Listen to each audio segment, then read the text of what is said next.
Good afternoon, everyone. We're here today for Moreland's first trial of the Facebook Live. I'm here with the CEO, Nerina De Lorenzo, and we're going to be taking all your questions today on whatever topic you'd like to raise.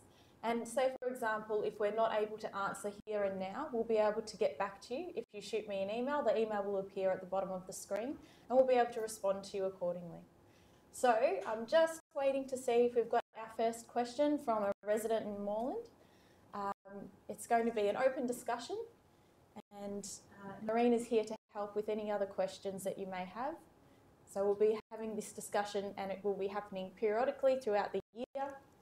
I'm looking forward to your questions and your email. And as true to Moreland is, this is what we do, this type of questioning and answering. We're a very open municipality, and it's great that we get so many people here at question time for our council meetings as well. So this is just another example of how we're going about to answer questions and best interact with our residents.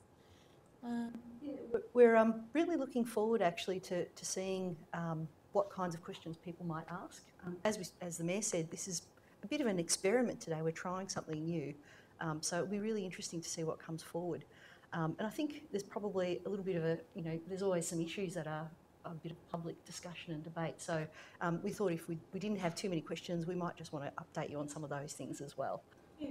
I think we're starting to get, looks like we might be starting to get some questions through.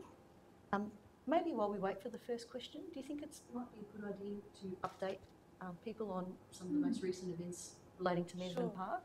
It's been a really big topic on social media, so what do you think? Are you happy to update people? Yeah, definitely. So with Merri-bek Park, we've had a lot of community coming to us. There's a community action group as well, and it's great that they're so vocal.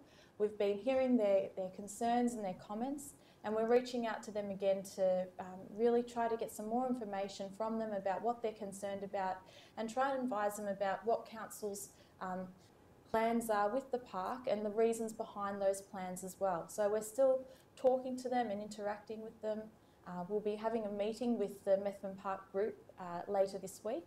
So I'm looking forward to catching up with them. I'll be there as well as the CEO, Nerina De Lorenzo, and with one of the other officers. So we'll be having a very informative chat with the people from the group to advise them on the decision of the location of the toilet and the concerns that they have as well.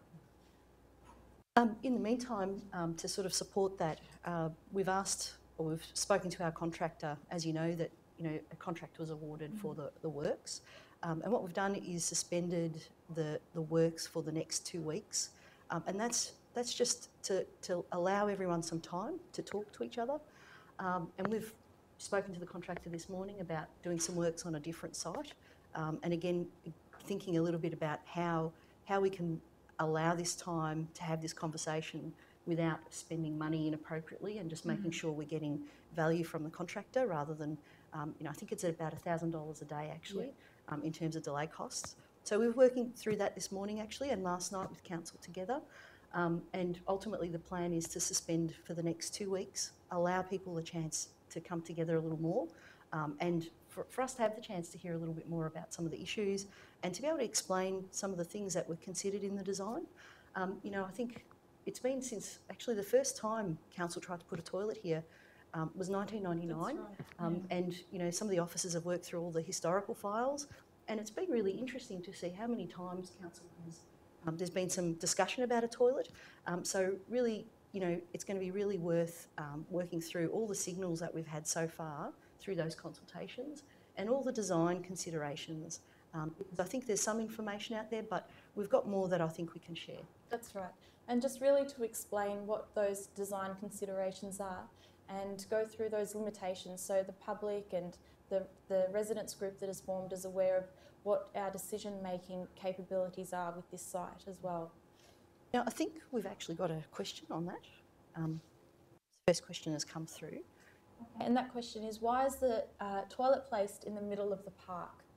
So there are lots of limitations about design with the toilet, and if we look at the map, the toilet's sort of a bit more to the left of the the park itself. It's in an area that it's close to the playground with the barbecue there as well. It's a place that is easily accessible from a wheelchair perspective. And we've got to work around the limitations that are also there in the park. And there's some beautiful 100-year-old trees there. So we're limited again with where we put sewage pipes as well, because there is no way that we'd be wanting to harm those trees in any way. And also some other considerations surrounding a subground power station, and the consideration that we need to afford, that we need to afford, that we need to afford, that we need to afford. He will make his debut appearance again back in 2018 when the pool opens again for the summer season.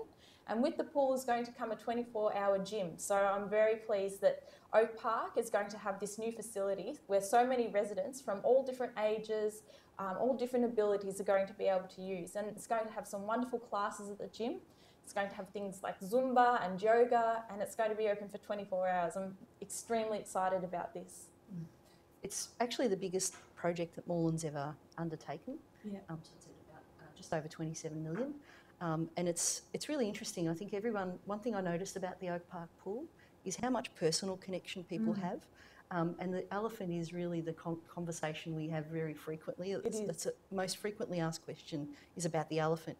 And it's been really interesting to hear the way people have, It's an icon, the elephant. It is, yeah. And reminisced almost about the pool. And I think everyone's had a personal connection to that pool, so it's been great to see some progress on this really important project. And even I have a personal reminiscence. I went to high school at Pascoe Girls, and our swimming carnivals were at Oak Park Pool. And it was interesting then coming to work for Moreland. One thing I noticed when I took a tour of our facilities to have a look at the state they were in, I just thought, this actually hasn't changed since I went to high school. And I'm not telling you my age, but that was a long time ago. So it was really great for council to be able to do this project, because I think it's been for a long time. That's right. Yeah. And just to add that this is a project that is being entirely funded by council. So we've been able to budget and prioritise this project. We have applied to the state and federal government for some funding on this, but unfortunately weren't able to receive any. But we recognise that this is so dear to Moreland, and the pool was in such a state that it needed urgent repair. And a lot of the works were happening because of the infrastructure that you weren't able to visibly see. And it was at that point where it was at a tipping edge. If we didn't do something about it, it would totally collapse. So we budgeted and we saved and we prioritised it, and we're able to see this new development come to life again in 2018. Just had a new question. Another question.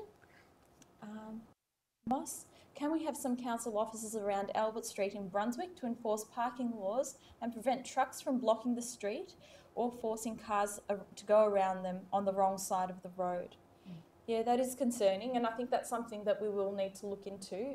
We have a lot of issues with developments going ahead, and they're causing various issues with traffic congestion and so forth, and that's something we might need to take on notice and perhaps send one of our officers out there to have a look at. So thank you, Moss. Yeah. We can take that away today, actually, just straight after this, and we'll speak to our enforcement team. Some of the tricky issues are that sometimes we might send officers out there to have a look at a situation, but it may not be there at the time that they come out. So straight out of this, we will go and ask some officers to go and have a look. And if there are, if this happens on a repeated basis, it would be great to know these sorts of things, because it will help us target the kind of enforcement that I think people are seeking, and to be able to be on site at the right times. So thank you, we'll take that away. Yeah, thanks, Moss. I wonder if those trucks were there for development reasons. Is there a development that's happening near there and they're sort of blocking the road in that way? Because that has been a concern that many residents have raised, and that's one of the things that Moreland has to be vigilant on, is enforcing our rules in relation to parking and so forth. But in saying that, with the increased development, we're also seeing many townhouses going up, and at the same time Moreland is trying to create open space. So, for example, we can just talk about this now whilst we've got some time. Some great news was the Hopetoun Street Park, and that was at risk of being sold by Melbourne Water. And council, through a long period of negotiation, were able to buy that piece of land. So we've preserved that piece of land for the residents there. They're going to be able to use that parkland as it was always intended to be, parkland. So the concern was that it was going to be sold and changed into residential developments, but we've purchased it we can confirm that it will remain parkland, which is in a beautiful location next to the creek. Yeah, so we're very pleased that we were able to obtain that. I think we've just had an update on the question about the truck parking, and we understand it's not necessarily construction, but it's business. Right, So okay. thank you for that further information. We'll take that away. One thing we're noticing hasn't come up on our monitors, but we understand there's some questions about the Glenroy skate park. So it might be a good opportunity to update that as well. So there's been a skate park proposed for Glenroy for a number of years, and we've been looking at various locations to put the skate park, and a few have been singled out as places that are accessible by public transport. Skating is a great activity. It's not sort of a formal sport that people play, but it's a great way that people can come together. In Glenroy, we've got a lot of youth, a lot of new people coming from all corners of the world. It's a very multicultural suburb. And right now we're in the middle of consultation. So for anybody that wants to join us on Thursday, this coming Thursday, the 18th, we'll be having a consultation about the skate park at the Middle Street Hall in Glenroy.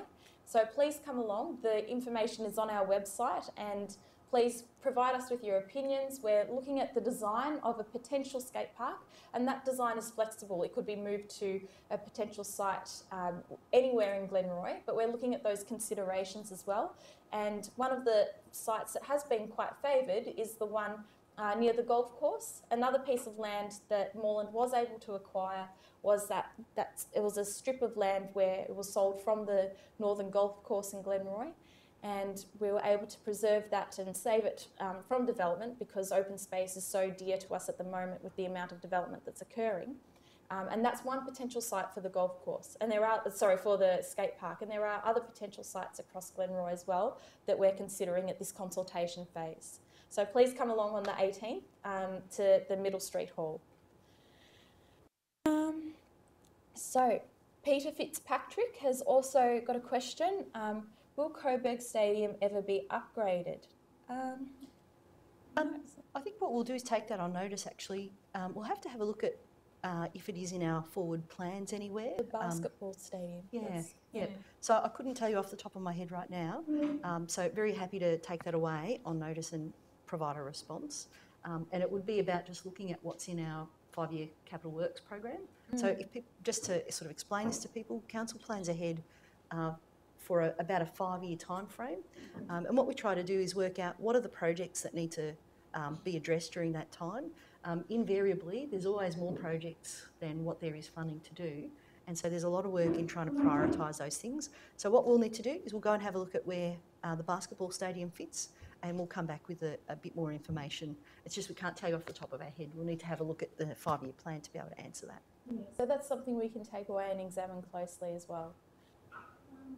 Now we've got another question. Whether Sydney Road is going to be safer for cyclists. So Sydney Road is going through a period of consultation as well with Vic Roads, and we're looking at how to make that strip of road much more safer for cyclists, because the amount of traffic that goes through, it can be quite dangerous, and unfortunately there have been some quite serious accidents along there, as well as other locations within Moreland where cyclists have been hurt. So yes, we are looking at how to make that safer for cyclists, while also preserving the business there and ensuring that there's ample car parks for people who wish to shop in that strip, and where those car parks should be going, and trying to really configure a good design for Sydney Road. And Vic Roads is looking into this at the moment, and Council is always corresponding with Vic Roads about those types of considerations too. Yeah, it's fair to say it's a complex project. It's complex. There's lots of different users to consider, and I think the perspective for Council is to just really try and think about all the different users really carefully, just knowing that it's a very complex piece of road to use by so many different groups. So we just need to think really carefully about that, and basically work closely with Vic Roads, who are the lead on the project. So. Right, we've got another question. The Brunswick people are really upset about the development about development, so development in general. What are you doing about open space? And this is a concern that we hear quite often from residents across Moreland. And what we've developed an open space trust. So that's one of the things that council can do to ensure that we're able to not only preserve land, but acquire land as well. So we're putting together a budget so that we can contribute money towards that to purchase land. Also, another factor is development contributions. So when a development occurs, the developer must make a contribution to open space, and that goes towards upgrading our open spaces as well. That Hopetoun Park was a great example of where we were able to purchase that land, which was going to be sold. And the golf course, which is another one that I mentioned previously in Glenroy, we were able to obtain that land and preserve it and keep it for open space. Also, I'm talking about Glenroy a fair bit, that's where I'm from. We've got the Wheatchef Hub. There was the old primary school that was down there. We're going to be making that a lovely park, as well as creating a hub for the community with various services there. Narina, did you? I can add a little bit Yeah, if that's sure. okay. Yeah. So on the open space question, it's such an important question. You know, all through Melbourne, we know that there's a growth in our population. We know that's placing a lot of pressure across all sorts of suburbs in Melbourne. I think one of the things that people really are concerned about is to make sure we're thinking ahead and planning ahead, and thinking about what's going to be needed, not just now, but in the future. So, you know, the Mayor's reference to the trust or the fund, Council's been collecting money for the last few years, and we're at a point where we actually can start to invest in setting aside some land, you know, more land for open space, and actually going out and making some purchases proactively. Yes. So I think it's either June or July that we'll be coming to council at a council meeting. There's been work over it's been about 6 months actually. So what we've been trying to do is look at all the gaps in our open space network according to our open space strategy. So first, understand the gaps, and then second, work out where are people going to be most, where is it going to be most populated in the future? Where are people living? And so where might we need to target some more land set aside for open space? So that's coming to council in either June or July. It's a framework, and that will then be out for public consultation, so you'll get a chance to see what we're thinking, to be able to comment on that method. And then we'd like to get cracking and to start making some purchases and actually putting some more land aside for open space, which I think will be fantastic. So we're really looking forward to being able to move forward with that project. Yeah, it's great. It's a wonderful initiative that Moreland's taken with open space. Now, we do have another question from Darren, who's asking about the skate park. If the decision on the skate park is final, are there other locations still being considered? So this is a report that will come to council in July. I think around about July or August. Hasn't been a specific date set as yet. But those considerations about the location, where is the best location, is still up for council to make a decision. Also, we're looking at what area is best going to be suited. So we've got to look at public transport. Is it easily accessible for youth? What other facilities are surrounding that particular location, and the design of the skate park itself. And we've got some great examples. Melbourne City Council has really led the way with some innovative skate park designs, and we'll be looking at those and trying to configure what is best suited for Glenroy and our residents in that area. And I'm sure there may be lots of other young people and perhaps more older people who take up skating as well once the skate park arrives in Glenroy.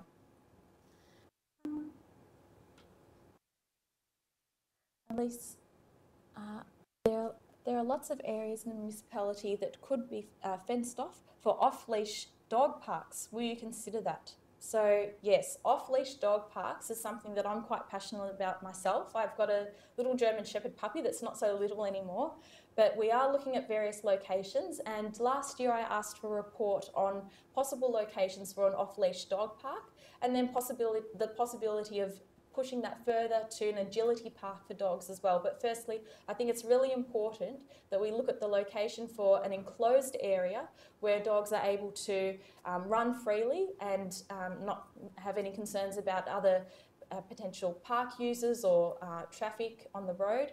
And also it's a really great location for an off-leash dog park if we're able to practice things with your dog, like recalling. So I think an enclosed area for dogs is essential when you're wanting to train your dog and practice various activities with your dog.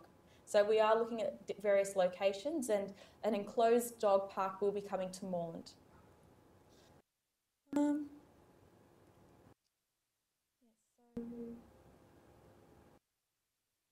Public toilets in the rest of Moreland. Okay, so we've got another question about public toilets in the rest of Moreland.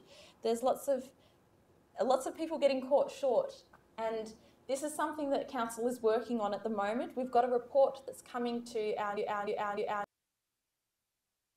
Brunswick doesn't want a toilet, can we have one in Faulkner? Yes. Well. Yes. So I think the question there, if Brunswick doesn't want a toilet, can we have one in Faulkner, was a question asked by Tyler. I think it's safe to say we have this forward plan, so we're rolling them out. Next financial year, I think there's a plan for a toilet in an upgrade in Mutton Reserve toilets. So from my memory, there's some plans in Faulkner next year, next financial year. So it does work its way through the city, and it's really on a needs basis. And what now needs to be replaced, or are there new areas where there's more people, and therefore we need to consider things like toilet amenities again. So I think the answer is, it's not so much about whether a suburb wants a toilet or not, and whether you put it in another suburb. It's more about, let's just make sure we've got a good forward plan, and that we're thinking about what's needed. And where it's needed is where new ones ought to go. That's right. Yeah.